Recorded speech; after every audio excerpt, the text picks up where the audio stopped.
Good evening, everyone. Welcome to the monthly Beyond Zero Emissions discussion group. Firstly, we would like to acknowledge that we're meeting on the lands of the Kulin Nation and pay our respects to their elders, past and present. For anyone that hasn't been to one of our discussion groups before, Beyond Zero Emissions is a climate solutions think tank and research organisation. Our goal is to transform Australia from a 19th century fossil fuel-based economy to a 21st century renewable-powered clean tech economy.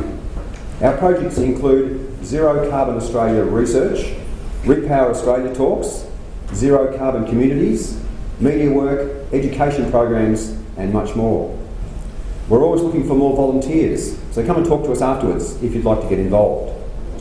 The discussion group is a forum for climate change solutions with presentations by experts in their field and is held on the first Monday of every month. Except that this month, me was really broken all records and we have 3 discussion groups this month, so stay tuned. Tonight we're pleased to welcome 3 speakers on the topic connecting new energy technologies to get more value from home energy systems. The speakers are Rod Scott, who's the Executive Director of Selectronic, Julian de Hoog is a researcher at IBM Research Australia and an Honorary Research Fellow at the University of Melbourne, and Valentin Munzel, who is the CEO and co-founder of Relectrify. Would you please welcome our 3 speakers?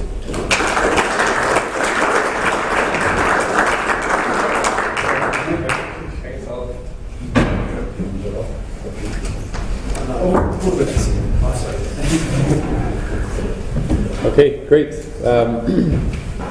So thank you everybody for coming today.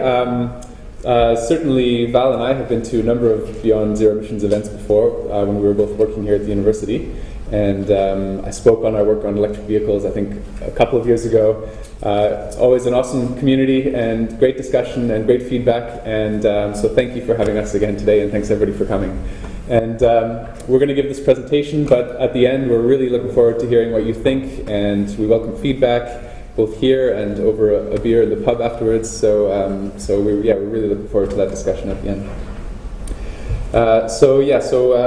I'll just briefly explain the structure. I am with IBM Research. I'm a research staff member there. Rod's the CEO of Selectronic. Val is the CEO of Relectrify. I have the honor of giving a very quick introduction or an overview of our project, and then we each take turns to talk about our organization and our roles in it, and we'll have a quick summary at the end. So, busy slides, but I'll maybe just tell you sort of the personal story behind this. Basically, we've been working on energy storage and forecasting and analytics in the energy space at IBM for some time, and we'd done a lot of research work, but we really wanted to put it out there on real systems. And so I spoke to a number of people about it, and installers, including Peter, who I don't think is here today. Oh, there he is. Yeah. And we got lots of feedback and lots of good advice, and people said, if you want to work on with inverters that are configurable and where you have a lot of flexibility to play around and do things you want to do, go with Selectronic. They're the best around for that. So then I started speaking to Rod, who I'd already met at a couple of events, and we thought this would be a good, interesting joint project. But if we're going to work on batteries, we need a partner to supply the batteries. So Val was also, and Relectrify were also a natural partner. And when the 3 of us got together, we thought this would be a great joint project to work on how do we get batteries, inverters, forecast, analytics to work together and to increase the added value that can be generated across the whole system. The timing was also good because Victoria State Government had just put out the new Energy Jobs Fund, called the first round, and encouraging projects like ours. So we applied for it and we succeeded, and so the project is also being funded by the Victoria State Government, which we're very grateful for.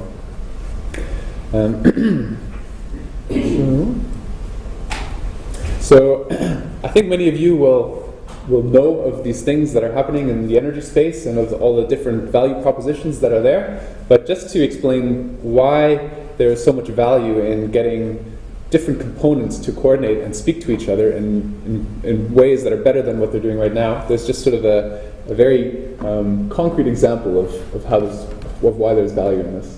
So these are some sort of fairly standard rates that people might be paying for electricity. 40 cents peak, 20 cents off peak. I believe these are being offered by a New South Wales retailer at the moment. They're maybe a bit different here in Victoria.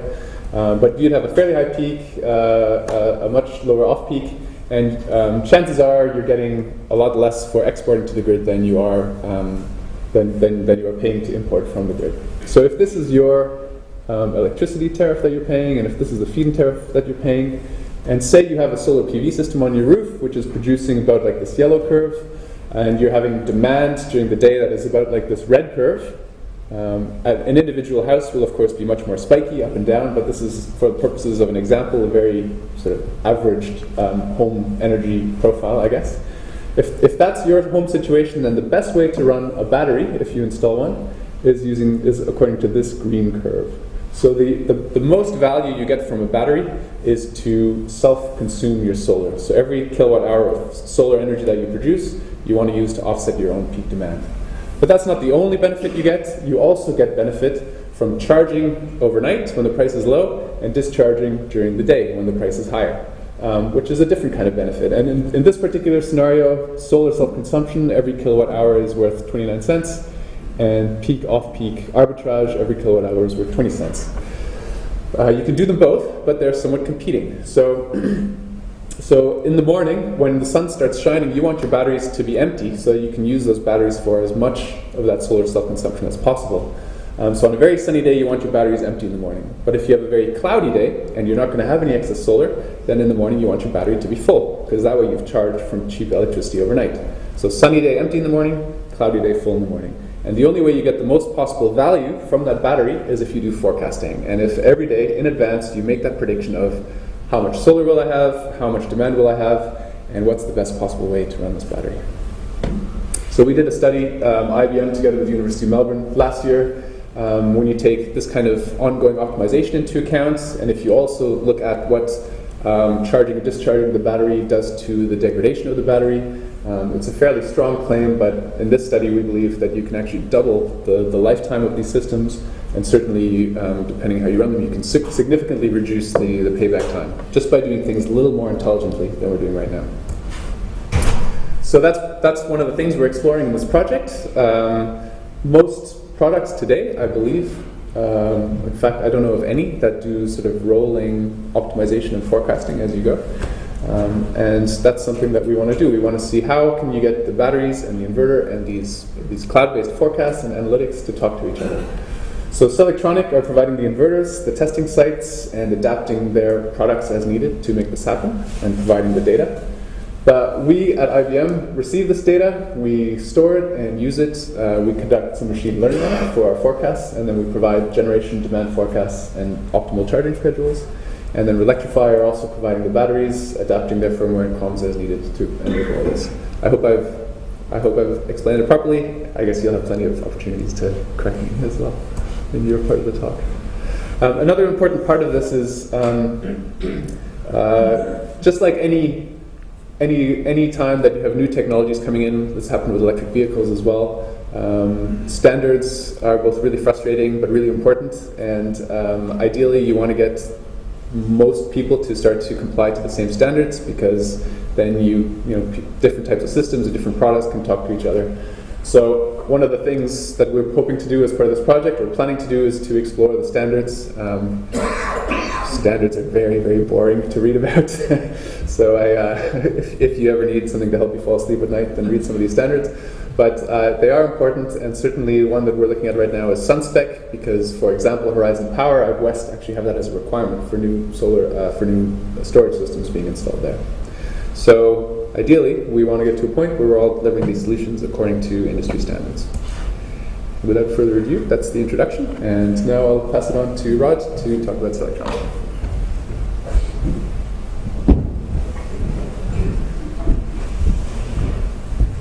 Thanks, Julian, and thanks for having us tonight. Beyond Zero Emissions is it's very exciting. Thank you for hosting this, and I've been thinking about Beyond Zero Emissions, and I'm sure some of you would remember the show Beyond 2000.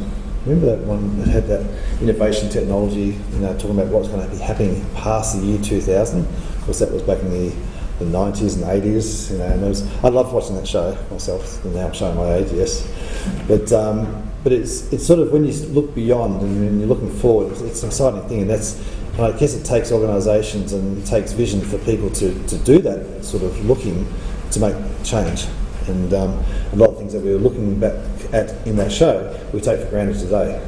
So a lot of what we're talking about, I reckon, now, one day will be taken for granted. And I was thinking about beyond zero emissions. Well, what's next? Is it beyond zero bills, or free energy, that kind of thing? So it's exciting to think that way. So just a quick. Do I just click the mouse? This is Apple. I don't know Apple. My son knows Apple. I just click the mouse. Or just the left and right. Oh, okay. That might be easier. All right. So just a quick word from our sponsors. So the company started in 1964 in a very small way, just as a contract manufacturer, which Roger was reminding me of when we were producing transformers back in those days for back then the burgeoning television and radio industry, and then moved further into our own products, and then in 1981 the very first inverter. Square wave, pretty crude, but it was an inverter. And today, operations in Chensai Park, not far away. Well, you sort of need a bit of a packed lunch to get down there in Chensai Park from here, but we're still in Melbourne, so that's our operations today. And we're proud to say that the content is 83% Australian made still, which means that for every person that's employed in Electronic, 2 people within Australia in the inputs into the product they employed in Australia as well. A bit of a timeline as to our products, so back from the coils right to our first inverter, to 1990 was our very first sine wave inverter, true sine wave inverter, and then right up to 2008 was the very first Series 1 of the SP Pro, then Series 2, a German version as well for Europe that we produced, as well as our combination with ABB and with Fronius in terms of managed AC coupling. So that was Munich this year, and we're exhibiting there, as well as our product was exhibited on the Coco stand with their colours, but it's basically it's our 5 kilowatt version of the unit. And last month now, I was in Mexico, and we were releasing that there at the Green Expo, which is a great show in Mexico. It would probably, I don't know if some of you would probably go to All Energy next week, hopefully, here in Melbourne. The show in Mexico is probably a little bit bigger than that, so it's pretty good for Mexico. But we've set up a distributor over there for our product. So just talking about some of the benefits of on-grid storage, and there's obviously benefits of off-grid storage because you sort of can't do it without it. But on-grid storage, some of them were mentioned by Julian in terms of being able to do energy shifting, arbitrage, and but also peak shaving and having a backup power as well. So these are some of the basic features that we look for when we look at on-grid storage.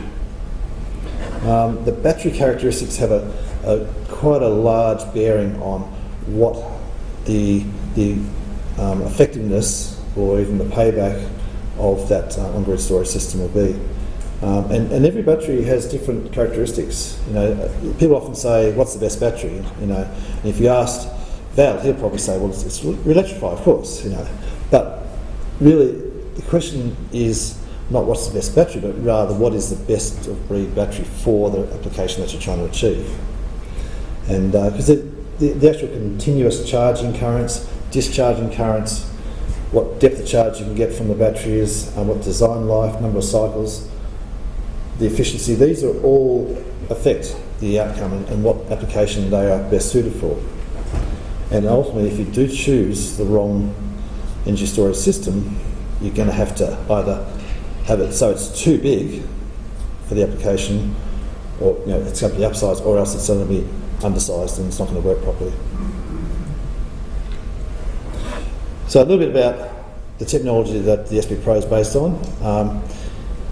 Looking at a dirty, great big toroidal transformer with lots of copper, it's not as sexy as the IBM, cloud-based stuff. We don't try to compete with that sort of thing, but it's grunty, it's there, and it's going to perform when you need it. And the surge rating of that sort of product compared to a high-frequency transformer, which a lot of the products work with nowadays is cheese and chalk. The weight difference is certainly there as well, but the actual performance and the longevity of that sort of technology we found to be reliable for many years. Just a little bit, again, another sort of way of looking at the different applications. So looking firstly at a energy shifting application. So here it's just a matter of, if you've got this line, which might be an arbitrary line or it might be based on the maximum that you can take from the batteries, but you energy shift for any power that's required below that line. So anything above little short-term bursts or requirements above that line, you can just take it from the grid while the grid's connected from an energy shifting point of view. But anything below, you can take from the batteries, and if the batteries run out of charge, doesn't really matter, you just got to take it from the grid again. But it's at least shifted that energy, and the actual battery limitations as far as its power rating, not such a big issue. So if for some reason, some batteries nowadays, a lot more than used to be, especially with the advent of lithium-ion batteries, they have a fairly hard limit as to how much they can actually draw. So if your load suddenly goes higher than the current that they want to draw, you have to either not draw anymore from the battery, or if you do, you risk the battery actually shutting down, because they do have these hard limits where the BMS will just shut it down. So, but that's okay. In an energy shifting situation, that works fine. And having this hard limit there between the battery, BMS and the inverter, you just deal with that and just work within those limits. Not a problem, not a critical thing. However, it is critical if the grid fails, or if you're in a peak shaving event. Grid fails, you want to be able to support any load that's required. And if it's a peak shaving event where it's either a commercial limit or it's a physical limit in this commercial business, then you need to be able to supply anything that's required above what the peak shaving limit is. So that's shown in this graph here. So here it's like the graph's reversed. So in the case of peak shaving, you can draw from the grid up to a certain level, then you don't want the grid draw anymore, either because it's physically limited or contractually limited. So you need to get those peaks. Those peaks may not be much energy. They could be a lot of power but not much energy. But you've got to be able to produce that power when required, because the ramifications of not doing that can be quite serious in terms of dollars, or in terms of just not being able to draw any more from the substation that the factory has outside, that kind of thing. You'll notice that the types of batteries you're looking at here are batteries that can be high powered, so high C rating.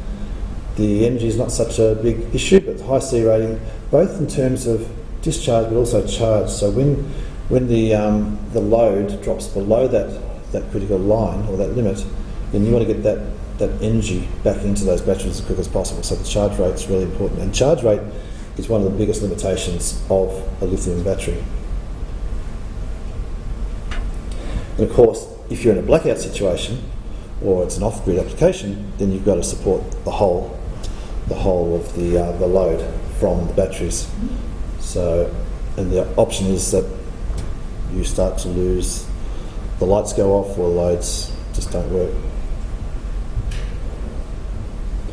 So where energy storage was, I guess, the focus a few years back, we found, is really the end of the line, or the fringe of grid applications, and where you're supplementing a weak grid, unreliable power, if there's voltage issues, all these things that are issues with the fringe grid applications, which we have a lot of swirl lines and so on in Australia. So that has been the focus. People didn't really take on storage where it was reliable, or it was in the suburbs, that kind of thing, in most cases. Still did some, and there was those who wanted to emotively be independent and have their own storage, but for the main it was the fringe of grid. So for example, places like this winery in WA, typical of the applications where fringe of grid, down a swirl line, it's limited power they can get from the grid. Needs to supplement it with solar, in this case batteries as well, because that's the only reliable way of actually dispatching the power when you need it. And in fact, what Western Power also did is they said, can we also have part of the action, because their whole feeder there was actually under stress because of peak events, so they actually paid for some additional batteries behind the meter so they could have access to that as well and help their peaking events. So that looked a little bit like this. So the idea was that any other farms in the area that had behind the meter storage could participate by actually being controlled by a mesh radio setup that Western Power put in. There is other ways that's been done today. There's companies like Repository doing aggregation behind the meter, where they're making the whole of the 50, 100, 500 behind the meter distributed energy generations systems become like one to the grid. But it's now mainstream. I mean, the growth, we don't know exactly how many on-grid systems there are at the moment with energy storage, but the growth we know has been huge the last couple of years. Certainly the excitement about it is, and so the typical scenario where you might have here, it's an LG Chem Resu wall mounted with an inverter, 5 kilowatts of PV. That's your typical sort of on-grid system. Looks a bit like this. So you've got your PV inverter, AC coupled. It's controlled through the RS485 connection, so it means that they can be controlled up and down if the grid goes down, so to match exactly what the load's requiring or the batteries are requiring, rather than having to do any frequency shifting, which is the way it's typically done if you go off grid. Another one here with simplified batteries. So these are becoming more and more popular, and the mainstream battery companies are getting involved. But they're all new and they're all expensive, relatively speaking, in most situations. And what we're talking about here is making, even just a small change to the efficiency and to the cost equation makes it suddenly open up to far more applications and far more customers. And the combination, as Julian was saying, with both, the right cloud-based predictiveness with the load and the weather, as well as the right battery systems that gives you a good value for money, like with the Relectrify, starts to really open up some opportunities that just don't exist at the moment. One of the key things with a battery, of course, is how much do you get through it? And we'd like to, it's one thing to say, oh yeah, this battery holds 10 kilowatt hours, but how much energy can you actually get through it? And we like to think of it a bit like the odometer on your car. You know how you go down, well, you used to buy a Australian-made Toyota, but don't now, but you get your Toyota and you and it says that it's 100,000 kilometres or 5 years, whatever comes first. There's a warranty on there. So you can look on your odometer and see how much you've actually put through, and how many kilometres you got out of that car. And the same with the battery. If you look at the odometer on the battery, which here is, for example, on the SP Pro, it shows you how many kilowatt hours you've actually got through that battery, or the whole system, battery and inverter, etc. The two things also with the inverter that do wear out is the capacitors and the fans. So they're also tracked. So just like the batteries, kilowatt hours are tracked, and that's based on the warranty as well as design life, but also the design life of the inverter, where you track how much is left in the fan life and in the capacitor life.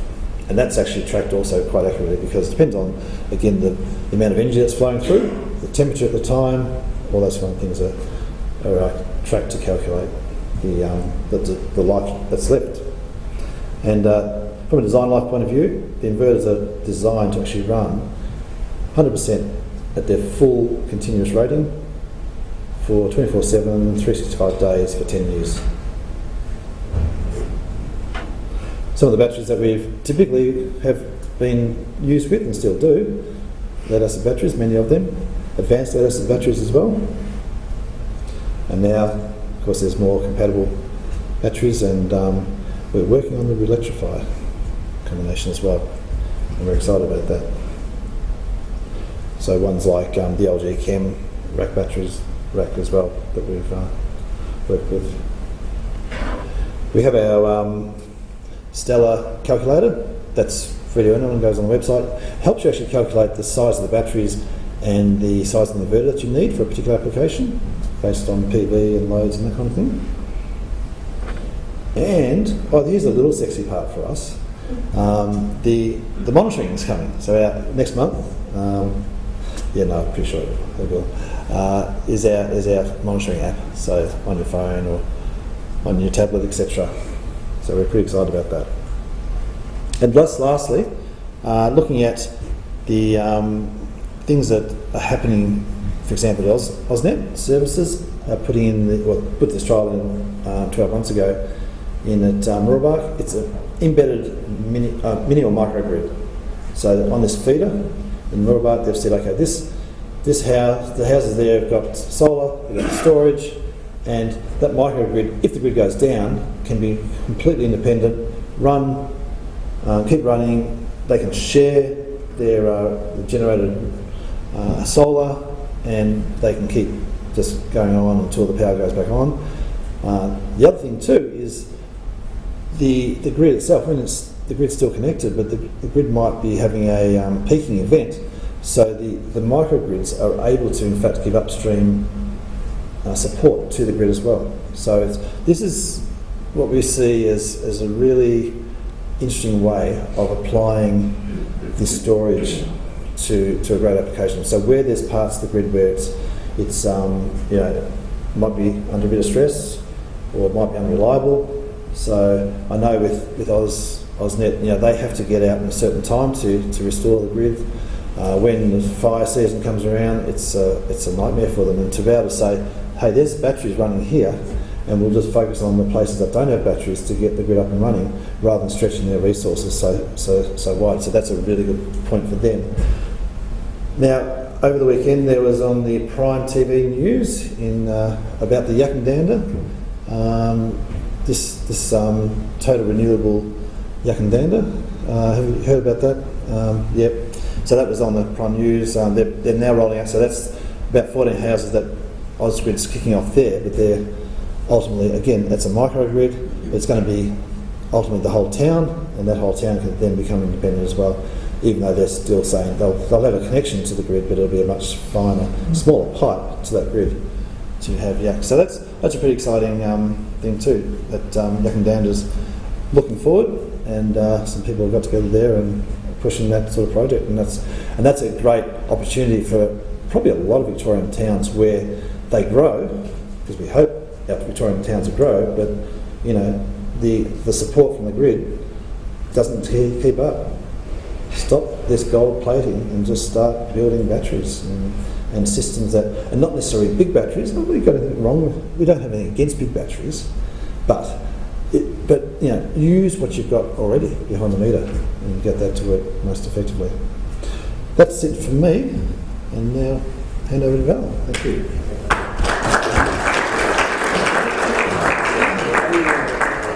I've got my water. You don't want to drink that? I'm back.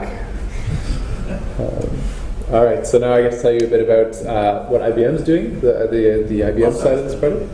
Okay. Oh, that's right. So just very quickly about IBM Research Australia. We're one of 12 global IBM research labs. We're one of the newer ones. We recently celebrated our 5-year anniversary, but over 5 years we've grown to 120 researchers doing a lot of different research on a lot of different topics. Our particular research group, that's a slightly old photo, we have a couple more now, is working on a number of applications. I guess the common theme that unites the things that our group is working on is Internet of Things. So distributed sensors and devices producing data that must be communicated and stored and which can be used to make intelligent decisions. So the sort of application areas we're applying that to is building energy management, but also optimally scheduling battery charge and discharge, which is the relevant part for this project. So So when you think about what you need to do to best run your battery in your home, you need to forecast solar generation, you need to forecast your energy demand, you need to understand your tariff structure, which may have just off-peak, peak and off-peak, but it might be fluctuating a bit more than that if we get more interesting tariff structures in the future.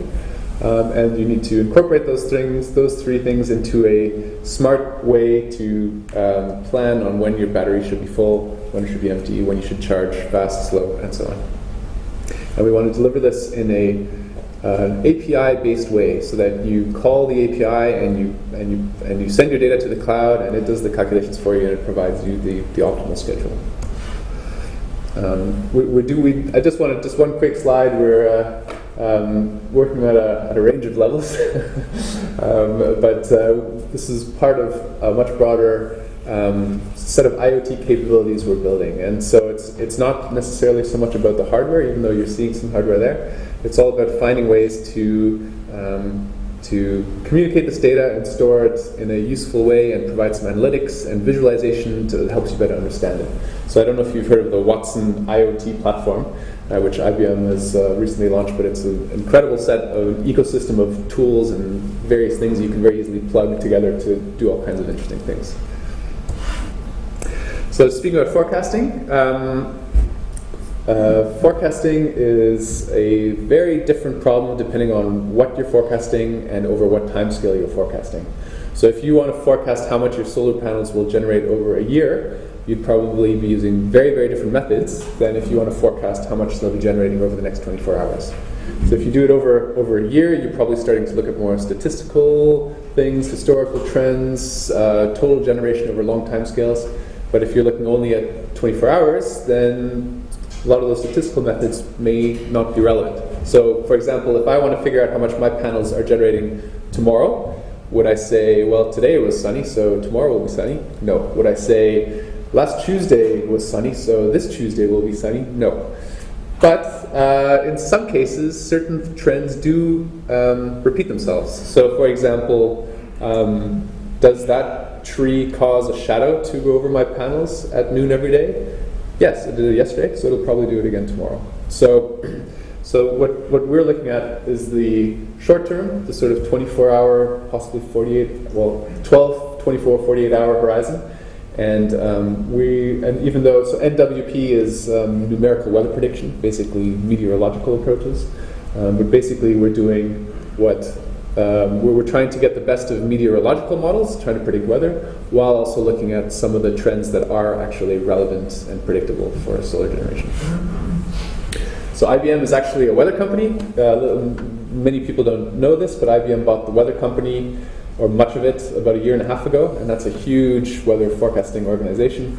So we have access to quite a lot of interesting weather data and weather forecasts, and this is just a subset of all the things being forecast, but we get these 48-hour forecasts for clouds, dew point, precipitation, humidity, temperature, UV, etc. And so this is work in progress, and we unpublished, and we're still determining whether this is the best way to do things. But possibly a very promising way to do this is to take these forecasts, weather forecasts that you get, to store them over time. So you're constantly storing these, including historical forecasts, to then compare them to how much you actually generated, and then you get basically a set of inputs, an actual result, and it becomes a very standard machine learning problem. And you can apply whatever machine learning methods you like, even something simple like regression gives you some interesting results. And so the benefits are that you're taking into account meteorological forecasts, but you also learn factors specific to each system. So west-facing systems will generate more in the afternoon. Certain systems might have shadows that might change as the year goes on, and you're constantly relearning this model, and you're using it to do solar forecasting. And it works, so far, we think it works pretty well, and we're quite happy with it. Demand forecasting, so trying to figure out when people are going to be using electricity is really, really difficult, especially at the individual household level, because you don't know when people arrive home, turn on the lights, turn on the kettle, and so on. In this case, statistical methods do make more sense because typically people have weekly schedules that are somewhat predictable. So we use a fairly simple method here which takes the current day and looks at similar days like if Tuesday this week will probably be similar to Tuesday last week, unless it's a holiday or things like that. But a key guiding principle in doing this kind of forecasting is that you're constantly updating. So if somebody has just gotten home and turned everything on, then likely there will be higher energy usage over the next hour or two, at least, if not longer. And that applies to solar forecasting as well. The forecast, so if you do a one-shot forecast at the start of the day and you say, this is what I'm expecting, chances are you'll be pretty wrong. But if you're constantly updating that forecast based on updated information, chances are you'll get a lot closer. And that's also one of the guiding, or one of the reasons why there's so much benefit in getting all these components and services to talk to each other and to make sure that they're regularly updating. A talk at a university has to include an equation. So it's just a simple one, and I won't go into this too much, but the way that we solve, in case some of you have background in this and are interested, is we use something called dynamic programming. It's fairly easy to implement. It sounds very clever, but it's actually quite simple. All you do is you say, what values, what kind of benefit could I have over the next, say, 24-hour horizon? How do I get to all those different states? And you work your way backward in time to where you are now, and that gives you the best possible path through all the things that could happen over the next horizon. And it tells you the best possible way to charge and discharge your battery, taking into account different forecasts, different tariff structures. If you want to get really sophisticated, you also look at how much the way that you charge and discharge affects your battery. Charging high and low or high C rates will reduce the lifetime of your battery. So then you have to trade off short-term benefit with long-term impact and these kinds of things.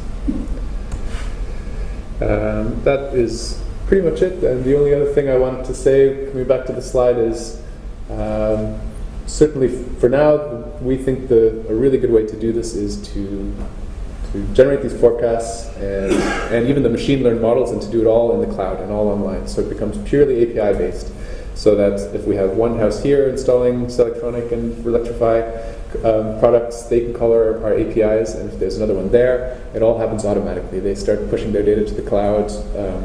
Over time, over a week or two, those models start to be learned, and it's all in a very sort of technology-independent, scalable kind of way of providing value to all these different locations.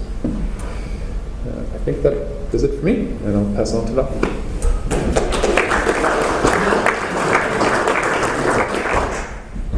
Fantastic. Well, it's a pleasure to be here.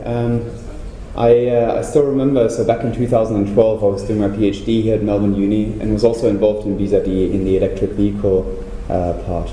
So I have a good appreciation of the work that's going on and continues to go on. Since then, I finished the PhD, that's part one, and part two is we created a company out of some of the outcomes and a lot of learnings beyond. We have a fantastic team that we've built up. I'd love to say world-class, and I really believe they are. Daniel, I think at least one of our guys is here, Daniel, and I'm going to take a lot of credit for doing all this, but it's really the team behind the scenes that makes it happen. They're fantastic. So, lithium-ion batteries are used increasingly in large storage systems. That's in households, it's in electric cars, and it's now in grid-scale systems, like we're seeing in South Australia and beyond. But there's a fundamental problem in large battery packs, and it's this. When you have a large battery pack, it consists of many individual cells, and the weakest one limits the entire system. Now, when batteries are brand new, that's not an issue, because all the batteries are high quality, the weakest link is only a tiny bit weaker than all the others, so it doesn't matter. But as batteries age, variability is inevitable. Some batteries will always age faster than others. Now, what that causes is that battery packs lose performance faster than they should, because they degrade with a single weakest cell. They also have a shorter lifetime, because once the weakest cell hits a certain point, the battery pack is replaced. And they can't be reused easily, because if you take a battery pack that is at some point in its life, you're not getting one uniform set of batteries. You're getting a complete mix of batteries, some of which are a bit better, some of which are a bit worse. And it gets even worse if you start to mix battery packs from, let's say, two electric cars, one of which has been driven like a Formula 1 driver and one of which a little bit calmer. So here's what Relectrify does. We have developed cell-level control technology, which means that we can control every individual cell and we control the power output out of every cell. It's a plug-and-play solution that instantly unlocks the full capacity. So if one cell still has, let's call it 80% capacity left, and another one is down at 60%, well, we can plug them together, and instead of the system being limited by 60, we get 80 out of the one that has 80, 60 out of the one that has 60. And since we're talking hundreds of cells here, that benefit of not being limited by the weakest one is really valuable. It increases the lifetime by the same logic. It also provides an additional level of safety because we're monitoring and controlling on individual cell level. And it makes it failure resilient. So in our case, if an individual cell, the capacity completely degrades, which of course no one would hope for, our system keeps running. It turns that cell off, and it's a pity that cell can't contribute anymore. But the system as a whole keeps running, and that provides individual customers and the people that own the system, which may be the customers or maybe someone else, provides them with a lot of benefit in being sure that the system performs over the long term. Now, having this technology opens up two very exciting business opportunities. The first one is we can take the electronics that we've developed, we can plug them onto new batteries, and we can provide batteries, the same batteries, but with an extended lifetime. But what we're even more excited about is the second part. We can take used batteries, in particular from electric cars, plug on our electronics, and we can keep using them in household energy storage, grid scale energy storage, and many, many applications beyond. Because as it turns out, when batteries come out of electric cars, most of the batteries still have 80% capacity remaining. The reason we discard the batteries then is there's two of them. The first one is the range reduces. So let's say a first generation Nissan Leaf had about 150 kilometers. By the time it's down to 100 kilometers, if you drive to work and you drive home, depending on where you live and where you work, that might start to be a little uncomfortable if you know that you can't stop by the shops because your range won't last. So you'll tend to switch over. The second one is at some point, the power performance deteriorates. And I mean, no one wants to sit in a car where you put down the foot and it doesn't accelerate. It's that being German, I have to appreciate nicely accelerating cars, right? And anyone who's driven electric cars will appreciate those also, I'm sure. So really, what we should see these batteries as is this. They're not a useful liability, they're a valuable asset, if we can make them work the right way. And the volumes are tremendous. So, I mean, we have seen the most beautiful exponential rise of any technology, if I may say so. That continues to go on. From my calculations, we're looking at about a doubling of electric vehicle stock every 18 months at the moment. So we crossed 2 million electric cars worldwide in early 2017, with most of the vehicles last year being sold in China. And, I mean, that trend is set to continue and it's set to grow. Every single vehicle that's sold today is a second life battery that's there to be used in somewhere between 8 years for a normal car to as little as 3 years in a taxi or bus that's used a lot. And now, what does that actually mean from an economic perspective for someone who uses the battery? Well, in an Australian setting, I've taken similar numbers, although I've rounded the 11 cents to 10 cents to make it a bit easier. If we have electricity somewhere between 20 and 40 cents, we have 10 cent payment for solar power if we feed into the grid, so that's a feed-in payment. The difference, if instead of feeding into the grid, you store the energy and use it yourself in the evening, you get somewhere between 10 and 30 cents per kilowatt hour. For a 5 kilowatt hour pack, that translates into $200 to $600 of yearly savings. But here's the problem. So the upfront cost of new batteries is still above $6,000 in that region. It comes with a 10-year warranty, but even with the best numbers, you're looking at a 10-year payback. And that's assuming that every single day you can fully charge the battery and you can fully optimize that value add, that arbitrage. So if anyone is thinking to put in batteries and you're doing it for economic reasons, do look at them carefully, because you really need to look at the value opportunities that you can get out of them. Where this starts to shift a little bit is if you can put together second life battery packs, where we're confident that you can do a household battery pack of 5 kilowatt hours at under $3,000. Now what that means is these second life batteries still have about 2,000 cycles, which translates into about 7 years of use. That translates into about a 5-year warranty, into a 5-year payback. And we believe that's the point where it'll become attractive for the mainstream customer, for the over 1.5 million households in Australia that have solar panels, to consider battery storage. That's what gets us out of bed in the morning. That's why we're excited about this. Relectrify as a company was founded at the start of 2015. We went through the university, so University of Melbourne's Melbourne Accelerator program, which is a fantastic incubator I can strongly recommend. Built prototypes, built more prototypes, did validation testing over at the CSIRO. We started the project with Electronic and IBM. And just earlier this week, we released, as for pre-sales, our first battery storage product. And in fact, it's a battery storage product that we co-launched with an existing company in the recreational vehicle space. It's a 12-volt battery pack with 100 amp hours. If anyone is interested in 12-volt battery packs, I'm particularly interested to talk. This is the unit over here. So 12-volt, 100 amp hour. We're targeting it at motorhomes and recreational vehicles in the very first instance. But it being 12-volt batteries, there's many, many applications beyond that. So farming, marine, and many others. We haven't released the pricing yet, but we're coming out at a cost point of around 30 to 40% savings below alternative products that are competitive in terms of its performance. And yeah, we're currently manufacturing that, and it's ready for pre-sales. The second unit that we're working on at the moment is a household storage system. So these are the ones that we'll be deploying in this trial. We've got them running in-house at the moment, and we'll be installing them outside in external sites soon. They'll be deployed in electronic sites that already have the inverter set up and that we know will be easy to integrate with. So please don't all come running up and say, hey, can I have one of them? At the moment, select group. But if you're interested, do get in touch either with Rod or with myself. On the webpage, we have a sign-up form, and if you put down you're interested in residential storage, then we'll certainly make note of that. And as and when the point comes, then we'll reach out to you. For that, we're currently in technology trials, and we're also looking for partners that we can work with who are fantastically positioned to take products and release them into the space. We're at the first instance a technology company. We love to work with partners that are very strongly customer-focused, that know how to build the perfect end product and how to provide that as a service to the customer. That's what we've done with the PowerTrack. We're hoping to do that here also, but we'll see. And beyond that, there's a range of other products that we've got in the pipeline, all the way up to grid scale. So we're really looking across the full breadth of battery storage applications, because we believe that our technology fundamentally stands to unlock value in all of them. Great.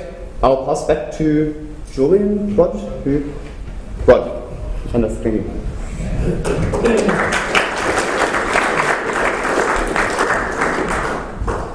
Seems I got it wrong, but Val had to get it wrong as well. So just quickly wrapping up, and to say that we're excited and believe in this project is very true. But of course, like all projects, there are the challenges side of it. It's not all beer and skittles, like it has been for the Richmond supporters this weekend. But some of the challenges that we are looking at is the whole idea of where does the intelligence, where does the data, where do the decisions get made? Cloud-based, yes, it is cloud-based in terms of the information and the huge amount of data that IBM is able to take and make these decisions with with all their quite advanced protocols, but also some of the decisions, depending on the speed of the decisions as well, some might be made locally, and so it's a question of, well, is it cloud, is it local, and the word fog is supposedly an idea of that combination sort of thing, as a local fog, cloud.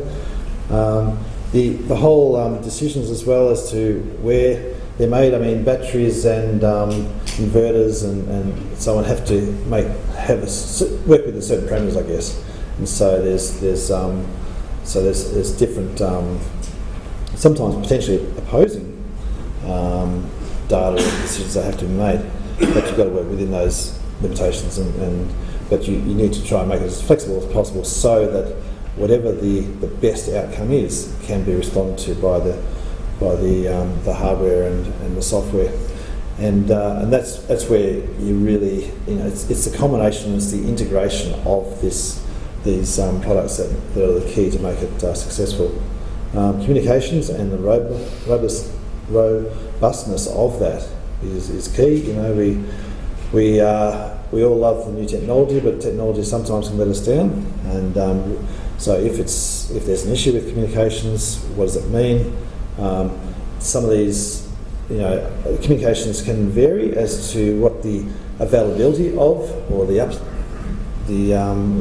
uptime is, depending on where it is. Because there are places in Australia that are remote that might not have communications quite as available to them as what other places might have. The security side of things, and I guess part of the security is also the whole idea of you know, the privacy in terms of, because a lot of data that we're looking at here, data that's happening at your home or your business, but also, you know, interacting with the cloud. So those kind of things, and the security of that data and the security of systems. You know, the whole IoT issues of having the Russians open your door remotely, you know, or that kind of thing. You have to so that having those security protocols is really, really key. I know IBM has done a lot of work in that area there. And what Julian said as well with the machine learning and forecasting. I guess the nice thing that I find comforting is the fact that Melbourne is probably the hardest place in the world to forecast in terms of weather. So if we can get it right here, we can probably get it right. It's going to work anywhere else in the world, pretty much. In fact, Australia is a really good place to, in fact, be a test bed for a lot of products, because we have such a wide variety of geographic, demographic, but just different, you know, weather patterns, you know, with tropical down to, you know, quite close to the Arctic and that kind of thing, and also just a wide variety of grid as well. You know, that's why a lot of products come from overseas, land in Australia, and then go back overseas again, because they just don't cut it here. So we have a really good test bed from that point of view. And I guess the final thing is that probably one of the key challenges is education of the market, because there's a lot of pretty incredible claims out there about storage and what you can get and so on, and how things work or don't work. So we have to really be very credible in what we do, and keep that educational process going, so that people are informed about what really is the best solution for what they need. And that's, I guess, where Beyond Zero comes in, a lot of that with the forums and so on that you run. It's a key thing to be able to have that education, so the consumer is actually informed and not just you know, not just being burnt, because we've seen something that happen, you know, in the heady days of the solar in 2011, you know, when everyone was coming in and putting some pretty substandard products in. We don't want the industry to be tarred with that sort of brush. Now we've got a chance to really make sure that we keep going forward and the consumers are informed. So that's about it, and thank you very much for the opportunity.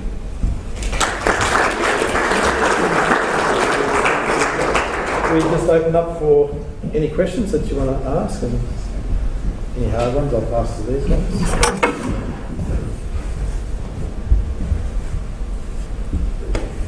Peter? Can you guys see that very soon possibly drops in non-essential loads if the predictive software can already foresee a shortfall? So we use your predictive software to say drop off the spa bar for a couple of hours rather than just eating your batteries. Yeah, certainly. So basically, demand response. You're saying, like, yeah, absolutely, and that's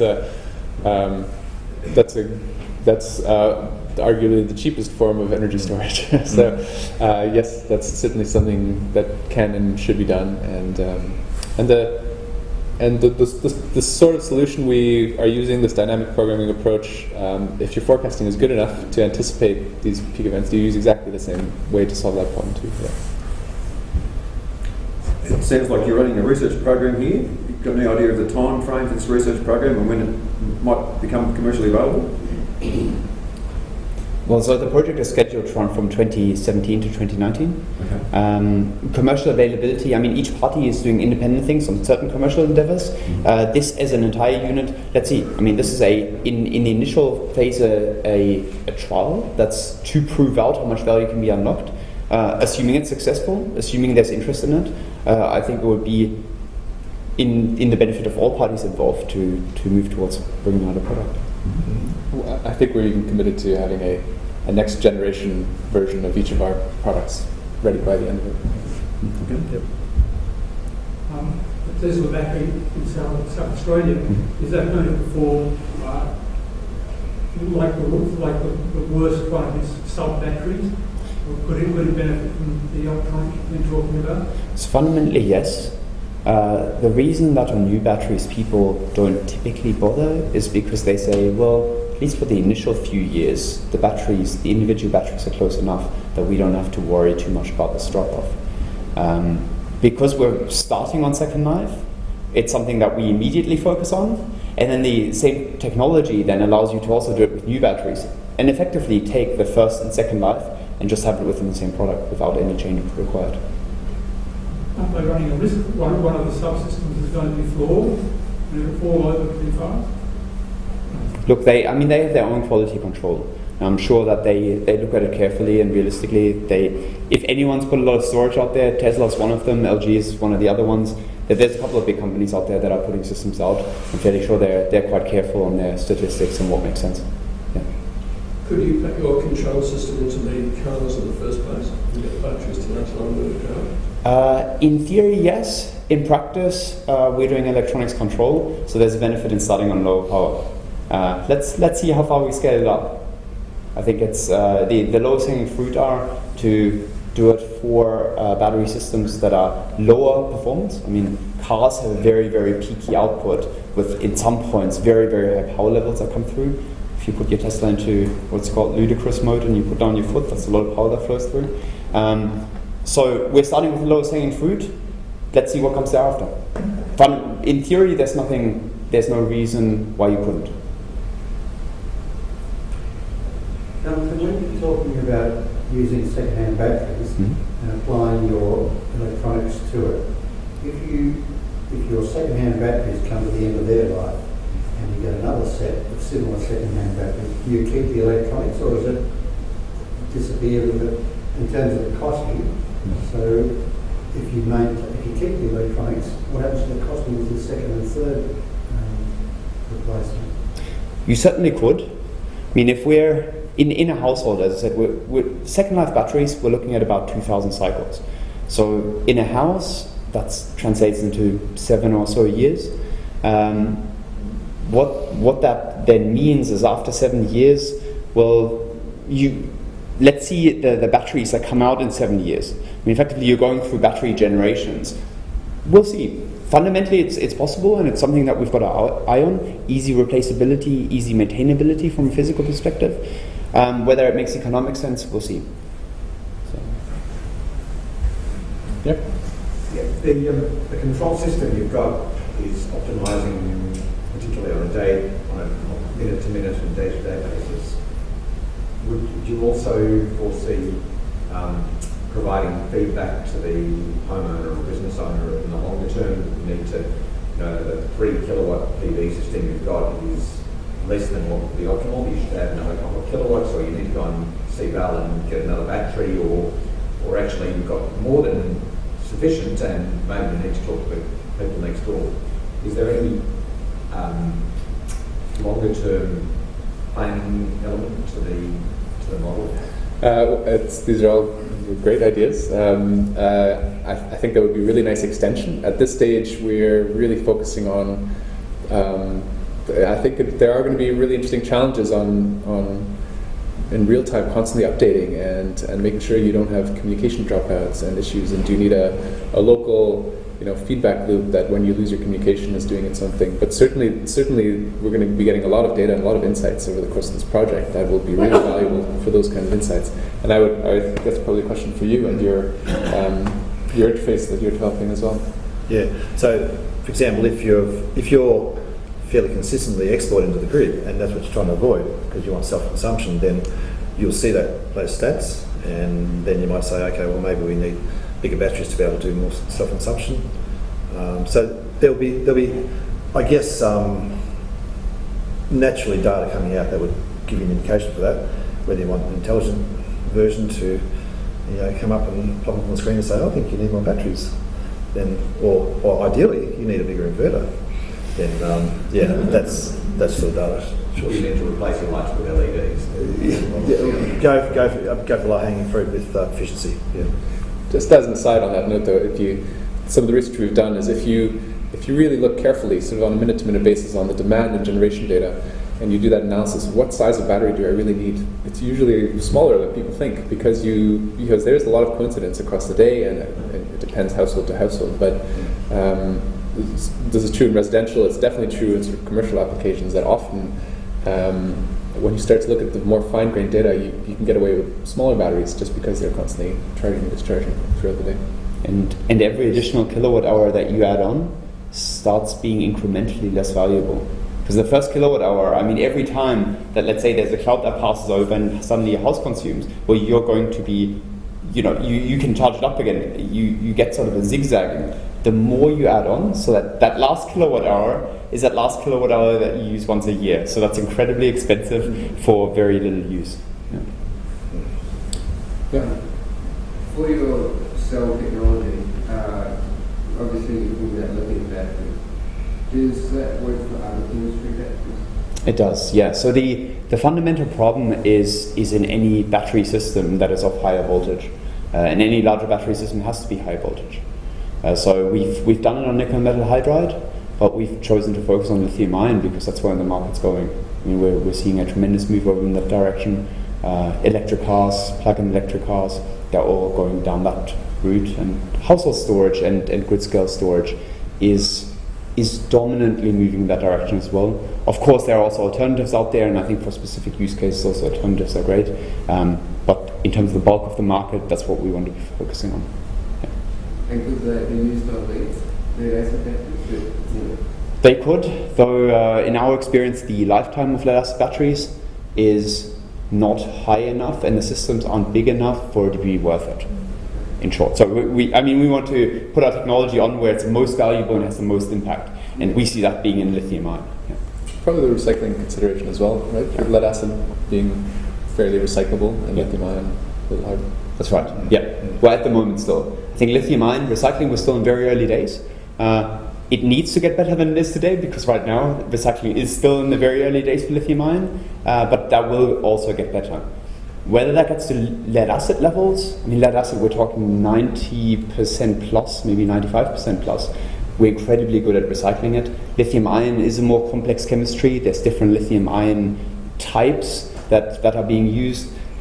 Let's see how it shapes up, but it will get better than it is today. There's a question up there. Yeah, is that you? Yeah. In terms of the second adapters that you're using, so as you said, so already the power charging capacity and discharge capacity is degraded. So how we can compare this in terms of kilowatts with a new one? For example, we know that for 1 kilowatt hour capacity, usually 250 watt or 1/4 of that and expect charging discharge. So the way that we see it is when we have a second life battery, let's say it's got 80% capacity, the way that we compare it is we just top it up. We just add additional batteries, and then we say, here's 1 kilowatt hour, there's 1 kilowatt hour. In theory, that means that our batteries are 20% heavier and 20% larger, physically. What we found to be interesting, though, is because we're getting high-quality automotive batteries, I mean, all of these are coming out of top-level electric cars where we're supplying them from, they actually compete with many batteries that are going into other applications anyway. So we have actually found that they're performance competitive, even though they're pre-used. Because they're high quality to start off with, that 20% less actually allows us to match the performance of other products in various storage applications. So, but that's how we think about it. So we compare on a like-for-like basis. 1 kilowatt hour there is 1 kilowatt hour here. So literally we can say that it's as good as a new. Fundamentally, yes. From a cycle life, yeah. From capacity, yes. Power depends. I mean, power depends on the application. Usually, or very often, it's not the battery that limits the power, but it's everything else around the outside. So that can be inverters, that can be other devices. Many inverters don't have a peak power rating like this electronic inverters do. Automotive batteries are very high power rated.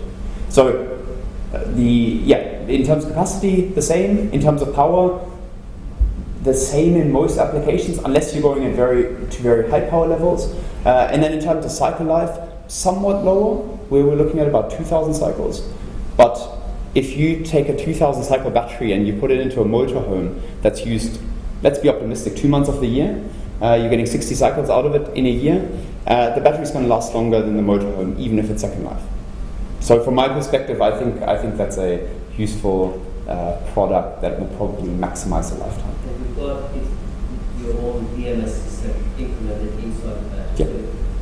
So it literally can be connected to any sort of inverter. So it doesn't need inverter to be specific. Well, I mean, in terms of you're asking about the 12-volt battery or the BMS. Yeah. Okay. Well, the 12-volt battery is relatively standard. Once you get to 48 volts, inverter compatibility starts being a pretty interesting issue on batteries being compatible with different inverters, and that's part of the motivation for doing this project. And how do you get batteries to fit with inverters? That's why we have these standards like SunSpec that are trying to standardize around it, but it's not in the battery space. It's still not as easy as take any household battery, take any household inverter, plug them together, and it'll work. We're just not at that level of standardization right now. We're working on it though. It's keeping Dan quite busy here. Yeah.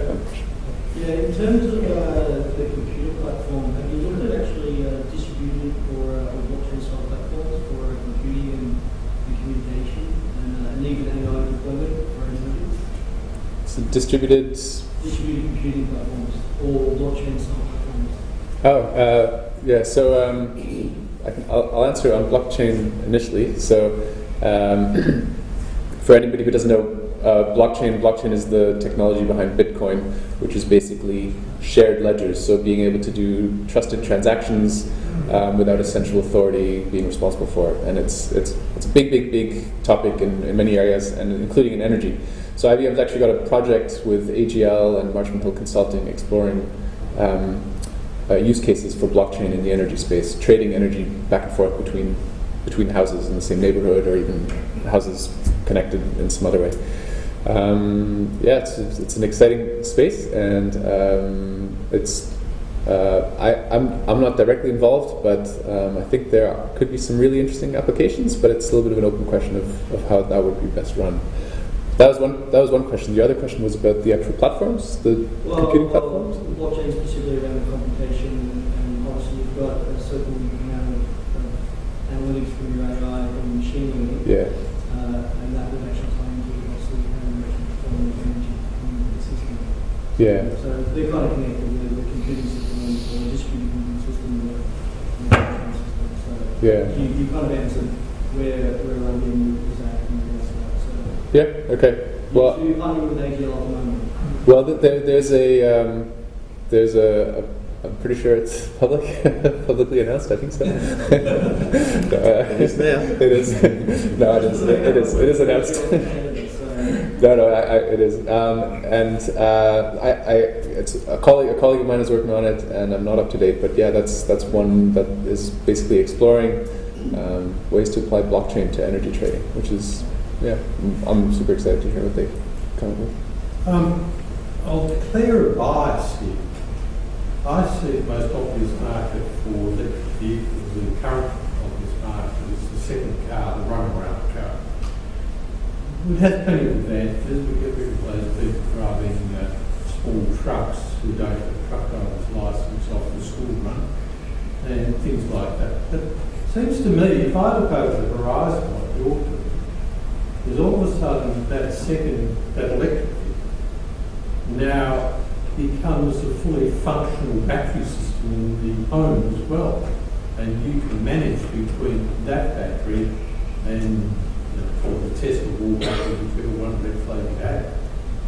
Am I right? Is that what I'm seeing? Is within a very short period of time, you're going to be able to manage all those battery systems, and if you get the Tesla vehicle as well as your main car, you're then going to have 3 battery systems, and where you're going to be able to manage between all of them. The big savings, of course, is you're not paying for petrol or diesel. I think that shift is certainly happening, that we are seeing let's say, transportation and energy on a household level come together. On a household and on a fleet level, I'll say as well.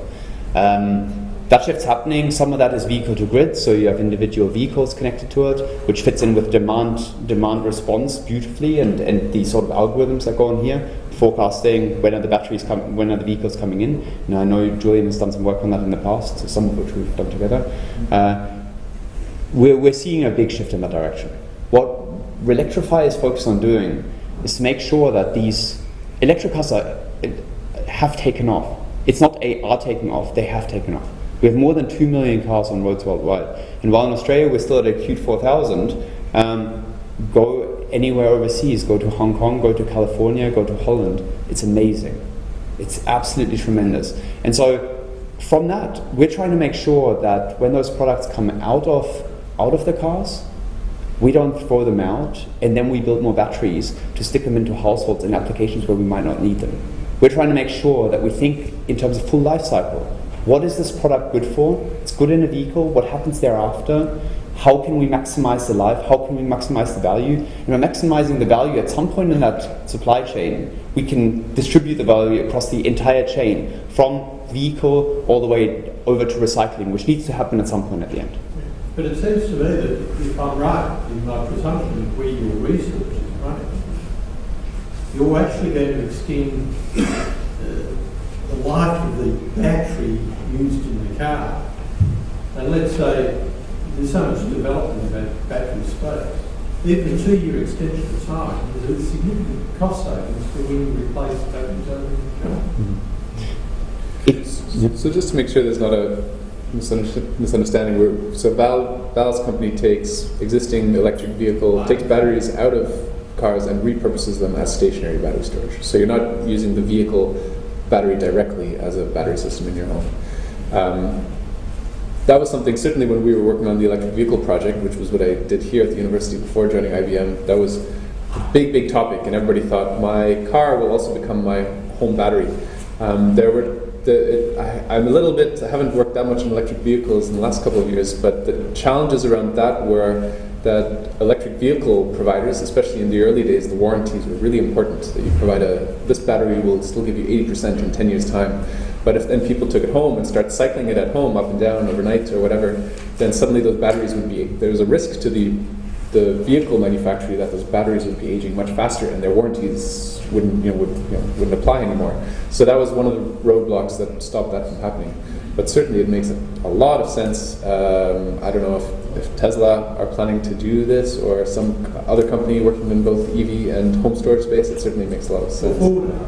Haven't Ford got that housing start in California with their partnering in the biggest home builder in California, doing exactly that? I think there's a lot of exciting projects going on, and it's all speaking for the ecosystem becoming more mature and coming together nicely, which is great. And it'd be a really fun research problem if you're forecasting solar and demand and transportation. When are people getting home? When are they? Because really their problem there is the duck curve. Yeah. And it seems to me what you've solved is, if I'm looking over the horizon, you've solved the duck curve. Let's see. That would be nice. Yeah. See, one of the problems with, sorry, I was just going to say, just with, we were saying before about the right battery for the right application. So if you put an expensive high-performing battery into an energy shifting application, the cost per kilowatt hour, because that's what you're about, is going to be up compared to a cheaper battery. So that's one of the issues, besides the warranty issue, that's going to be one of the issues. However, the second life battery, so brand new EV battery is probably going to put that price per kilowatt hour up. But as a second life battery, that might be an interesting idea. The other thing that a battery is really good for, because it has to be charged in an EV, is to actually load smooth. And to actually have so rather than saying, okay, I want to be able to shift energy, but rather control the timing of the actual load. I'm just wondering, labour intensive is the process of doing this conversion. Like, you have to physically connect to every individual little cell, or could this be something that's actually installed in by the car manufacturers up front, so that they come pre-prepared for their second life? So we we try and get in on the smallest segment that we can. And the reason for that is, the smaller the segment that we can connect to, the smaller the segment that we can control. And so if we want to fully unlock the capacity and the potential of those batteries, we really want to get into the nitty-gritty. Being installed up front isn't, well, being up front because of the high power peaks, because in-vehicle use is very high power, you probably wouldn't want to install this technology up front in view of using this battery then in 8 years' time.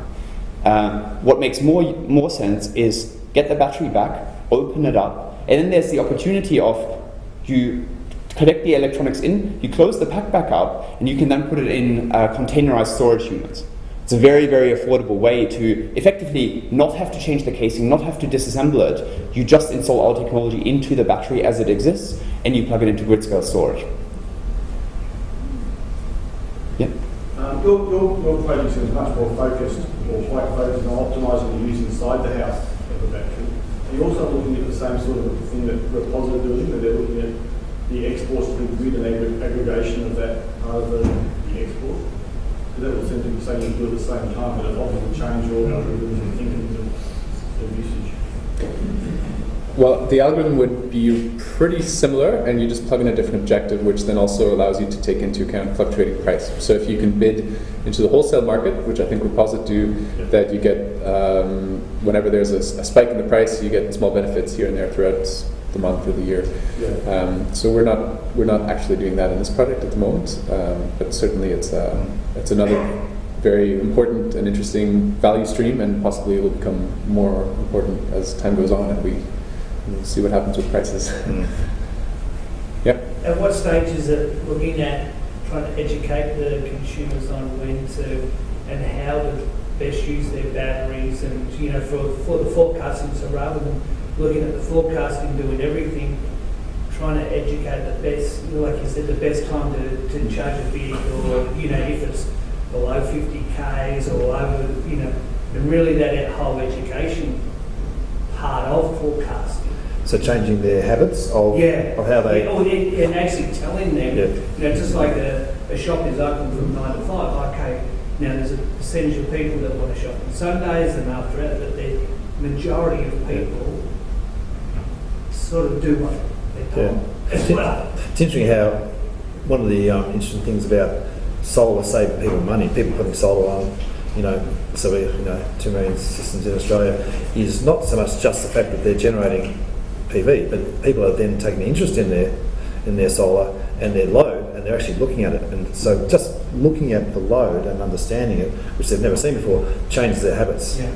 So if you take that further, I guess, to what we're doing here, and they can then see maybe some habit changing. I mean, people aren't going to want to be switching things off and on manually all the time. It's only maybe a small percentage of geeks that will sort of do that. But for the masses, you need to have it set and forget, and do the intelligent stuff yourself. Just like the Reposit software, people aren't going to be playing the wholesale market like they would the share market. It's got to happen automatically in the background. Yeah, I think an interesting part is the fact that you do need to manage storage very differently according to the different days, according to weather profiles in particular. And then, if you have costing profiles on there, it becomes even more complex. So as an individual customer, I think it becomes very challenging to really max out that value that you could get if you got it right. And that's where a plug-and-play solution like this can really come in and save value. And on the other hand, I mean, it'll show the customer, why did I make decision X at point Y in time? And then the customer learns from that. If the machine learning is adapting to the customer, then the device is going to learn the bad practices of the customer, as this gentleman was just saying. It would be a good idea if there was some overall considerations. What typical people do. After all, we have that on our electricity bill now. A typical person in your area uses which is a bit of a guideline, and that would be helpful if that came with some people who have got bad habits have an opportunity to produce better habits. I agree. I think it's a very good point. And it comes to some of the other comments as well about how it's much more about just running things optimally. It's also interacting with people more and making sure they understand that. Good. rather than saying we'll adjust storage to deal with the shading that you have in the morning, it'll say, please cut your tree. Yeah, I like it. Or your neighbour's tree. Oh, yeah. Which I have. The weather forecasting, is that for an individual house? Because a thunderstorm, Yeah. they're very fine. Yeah. So when we do that, when we call that weather forecast, which is an API that our API calls, so to say, we have to give it the lat long coordinates because the weather company provides these forecasts to a lat long specific location. And I've actually been playing around with it a bit, looking at our trial sites, and the forecasts do differ quite a bit from Fir Tree Gully to Hurstbridge and to the CBD. So it's a very localized forecast. Julian, can you talk to the opportunity to use hot water services as a flexible load in load shifting? Yeah, it's like the demand response question at the start. I think there are definitely very cheap ways to have the equivalent of energy storage in your home, and sometimes underappreciated. A hot water storage tank is basically like a battery, because when you charge it, you can. So I fully agree. I think taking this kind of interactivity, in addition to extended to hot water systems, would be a great idea. Might require additional understanding of standards and devices talking to each other. But if you could have a smart hot water system that can communicate and retrieve or receive commands about when to run and when not to run, I think that would work really well and make a lot of sense. Can I just say, because Val mentioned Dan on the team, and Perez is up the back there as well, so grab him for any hard questions. He's been working on the project, see you, Perez, and it's really exciting to have him. We have time for one more question. Do I see one something? Sure. I'm just wondering, with the prediction side of things, looking at the weather, are you also trying to tap into, say, what the weather is in, say, Ballarat, and go, that weather will be here in an hour's time, and that sort of thing? Is using the cloud? That might be going on in a way that I'm not aware of underneath in what the weather company is doing, although I don't think so. I think that's another great research problem. And in fact, if you could reverse and take all the data you're getting from your solar inverters, and if you have enough of them, then you can basically use distributed solar inverter data to predict the weather. You do it the other way around. So I think it's help you determine what's going to happen here in an hour. I've been wanting to do that for years.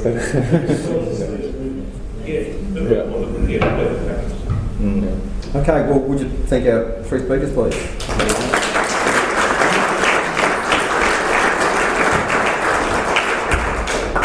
What a fantastic project, and great to see three separate companies all cooperating together on a project like this. So, those of you that would like to, we'll continue the discussion at the pub down the road. So go back to Swanson Street, turn left, cross over the Swanson Street at the lights, and continue on down that road until you get to the pub on your right before the next set of lights. Are you three guys able to join us at the pub? Yeah? Great, thanks very much. So BZD's activities are supported by what we call largely by baseload supporters. These are people who pledge a small amount each month, and we'd always like to see more baseload supporters. Our support's a bit down at the moment, we're doing it a bit tough, so if you're feeling sorry for BZD and you want to support us, for whatever reason, we'd love to hear from you. You can catch up with recordings of this discussion group. Roger's sitting at the back there, just recording the whole afternoon, evening. You can catch those slides at BZD website, bzd.org.au/events/. We have a lot of upcoming events. As I said, we've got 3 discussion groups this month. Go to bzd.org.au and click on What's On. On Sunday the 15th of October, BZD will have a stall at the Practically Green Festival at Eltham, if anyone lives in that direction.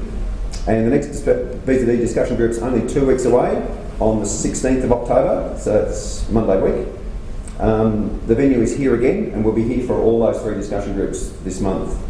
And the next discussion group is Tim Forsey and Dylan McConnell from the University of Melbourne's Australian-German Climate and Energy College, and they'll present their timely report on a short-lived gas fall. So, see you there. Good night.